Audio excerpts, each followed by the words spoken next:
بسم اللہ الرحمن الرحیم۔ السلام علیکم ناظرین، امید ہے آپ خیریت سے ہوں گے۔ ناظرین، آج میں جو آپ کے لیے ٹوٹکا لے کر آئی ہوں وہ خشکی کا ہے، جو سردیوں میں عموماً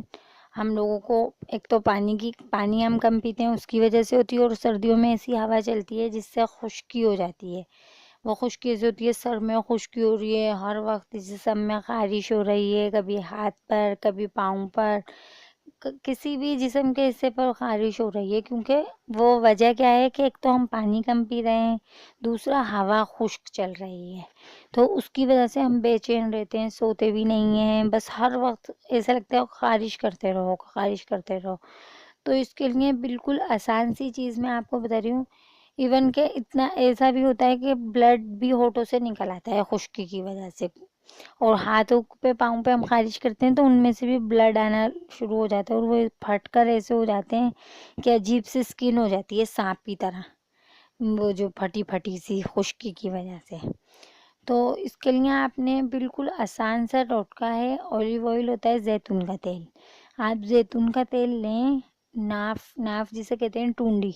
ٹونڈی میں بڑا ہے چھوٹا ہے کوئی بھی ہے، یہ ناف کے اندر آپ ڈال دیں، اچھی طرح کے تر ہو جائے، اور یہ پھر آپ دیکھیے گا اس خشکی سے آپ کو خارش کر کر کے اس سے نجات مل جائے گی آپ کو، کہ کتنا واضح فرق ہوگا۔ میں آپ کو کیا بتا رہی ہوں کہ بلڈ بھی ہونٹوں سے آ جاتا ہے نا خشکی کی وجہ سے بھی، یہ ان سب چیزوں کے لیے ہے کہ بس آپ یہ کریں، اور اگر ہلکا پھلکا ہو سکے تو اپنے جسم پہ بھی ہلکا ہلکا اولیو آئل لگا لیں،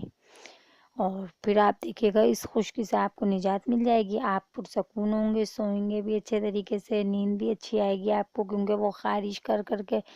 کروٹیں ہی بدلتے رہتے ہیں، سکون سا ملے گا، اور پھر